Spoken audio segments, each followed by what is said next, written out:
Je m'appelle Philippe Piguet, je suis historien, enseignant et critique d'art. Ce n'est pas que je cherche à en faire plus qu'il ne faut, mais je suis très attentif au fait que, nourri, élevé dans une histoire de l'art qui est celle de l'impressionnisme, je me suis, avec le temps, donné les moyens d'être présent dans l'art contemporain. Parce que c'est pour moi très important d'avoir toujours à l'esprit que toute histoire artistique, toute histoire de création artistique, c'est une histoire qui nécessite une conscience de ce qui a été pour mieux envisager ce qui peut advenir. Alors cette pièce de théâtre, Claude Monet, Tableau d'une vie, de quoi parle-t-elle finalement ? En fait, elle tente de brosser le portrait de Claude Monet à travers différentes sortes d'archives. Des lettres, des articles, des paroles de l'artiste elle-même. C'est-à-dire qu'en fait, ce qui m'a intéressé, c'était de pouvoir mettre en jeu un certain nombre d'éléments que je connais de la vie de Monet, mais les mettre en jeu dans un dialogue entre deux individus. Et au fil du temps, très rapidement, c'est un peu imposé en quelque sorte à moi l'idée qu'il fallait jouer sur deux générations. Une jeune fille qui fait des études et qui veut faire un master. C'est une manière certainement très contemporaine de placer comme ça l'intérêt qu'on peut avoir pour Monet. Ça montre bien qu'effectivement, il y a encore, heureusement, des étudiants qui sont dans cette dynamique-là. Et puis, un homme d'un certain âge qui a évidemment toute une histoire, toute sa vie, mais qui l'a surtout consacré par admiration totale, un peu fasciné, à l'analyse et au travail de Claude Monet. Et comment cette jeune fille va venir le chercher, en quelque sorte, pour peut-être jouer ce travail de relais, de transmission. Et pour le dire franchement, je crois qu'au bout du compte, tout ça s'est imposé parce que c'est quelque chose qui me préoccupe moi-même dans mon travail d'historien d'art, de Monet, dans mon intérêt pour l'art contemporain et dans cette fonction que je connais par cœur, qui est celle de prof, puisque je l'ai été très longtemps, donc la question de la transmission. C'est vrai que je me préoccupe beaucoup, de plus en plus, c'est dans la norme du temps, de savoir aussi, par exemple, ce que je vais pouvoir faire de toutes les archives dont je dispose.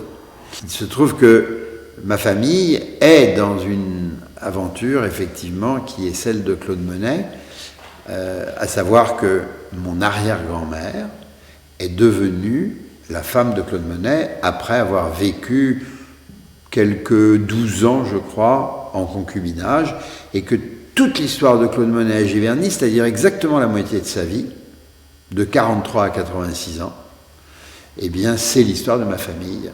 C'est non seulement l'histoire de ma famille, mais c'est au bout du compte le territoire même où j'allais en vacances quand j'étais petit, celui où, adolescent, j'ai fouillé dans les greniers de la famille pour m'intéresser, à trouver des traces de cette mémoire, et où, adulte, je les exploite dans toutes sortes de directions, que ce soit des livres, que ce soit des articles, que ce soit des conférences, que ce soit des films, et pour finir, une pièce de théâtre.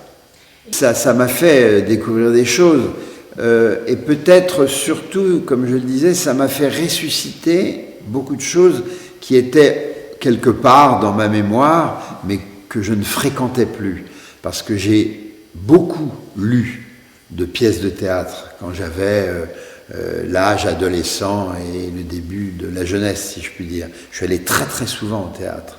Très très souvent, j'étais un fou de théâtre. Je voyais Nicomède 2 fois en 15 jours. J'attendais à la sortie de la Comédie Française les acteurs pour leur faire signer. Et j'en ai vu, mais de Robert Hirsch à Berthe Bovy, en passant par Jacques Charon, je les ai tous rencontrés, vus dans des pièces très différentes, que ce soit le registre classique ou le registre moderne. Donc c'est vrai que le fait de faire cet exercice, eh bien curieusement, ça ne m'a pas paru étranger. Je me suis très rapidement retrouvé dans ma tête en train de lire toute une collection qui était dans le bureau de mon grand-père à Giverny. Je ne sais plus comment elle s'appelle exactement cette collection. C'était les pièces de théâtre de Henri Bordeaux, de Feydeau, tout le théâtre de la fin du 19e, du début du 20e. C'était pas le théâtre moderne d'aujourd'hui. Celui-là, je me le suis fabriqué moi-même parce que, sitôt après le bac, en fait, je n'avais qu'une idée et qu'une envie, c'était de faire du théâtre. Je croyais que j'allais y consacrer toute ma vie. Et je me suis embarqué dans une aventure collective qui s'appelait la Communauté théâtrale avec Arlette Thomas et Pierre Péroux, et j'ai travaillé au sein de cette troupe théâtrale où on a monté l'histoire du soldat de Ramuz et Stravinsky, où on a été en tournée avec Jean Tardieu jusqu'au Liban. Non, c'était toute une aventure assez passionnante pour finalement, au bout de quelques années, me rendre compte que c'était peut-être pas exactement ce qui me correspondait. Donc, petit à petit, voilà, j'ai pris des distances par rapport à cela, et la vie m'a entraîné vers des études de lettres pour devenir prof, tout en ayant toujours une curiosité pour l'art, ça a toujours été. Donc, petit à petit, j'ai commencé à écrire 2-3 textes pour des journaux de classe, pour des revues marginales, et puis, au bout du compte, voilà, m'installer dans ce paysage de l'art contemporain et de l'histoire de l'art en tant que critique et historien. Il reste que j'ai fait un film sur Claude Monet. C'est quelque chose qui pour moi est intéressant, et pour rebondir sur ce que nous faisons et cette histoire de théâtre, c'est que l'activité du critique d'art, c'est une activité qui est terriblement esselée. On va voir une expo, on est devant l'écran de l'ordinateur, on fait son papier et on l'envoie au journal. C'est quand même quelque chose qui est très solitaire. Quand on monte une exposition, dans ce qu'on appelle la fonction de commissaire d'exposition ou de curateur, c'est déjà autre chose.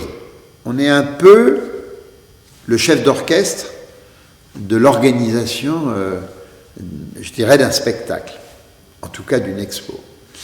La réalisation d'un film, c'est assez proche de cela aussi. Ce que j'ai fait avec cette pièce de théâtre, c'est un peu différent, puisque, évidemment, je l'ai écrite tout seul devant mon ordinateur, mais heureusement, sans cesse reprise dans ma tête, à l'aide de tous les commentaires des réunions qu'on a pu faire avec Aurélie, avec le metteur en scène, avec les comédiens, et ça a été pour moi un exercice très intéressant, parce que, voilà, on peut, bien sûr, on est l'auteur, mais on n'est jamais, dans ce cas-là, tout seul. Et ce qui me plaît bien, c'est le côté collectif de la création théâtrale. J'ai un plaisir permanent de faire passer ce que je sais sur Monet, mais aussi sur l'art contemporain le plus pointu. D'ailleurs, Monet, c'est de l'art contemporain pointu à une autre époque. C'est pas parce que c'est une autre époque qu'il n'est pas pointu et qu'il n'est pas contemporain.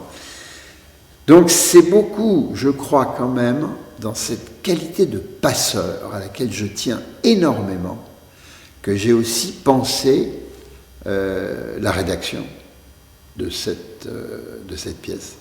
Ça me fait rire de dire rédaction, parce que j'en ai tellement corrigé des rédactions quand j'étais prof.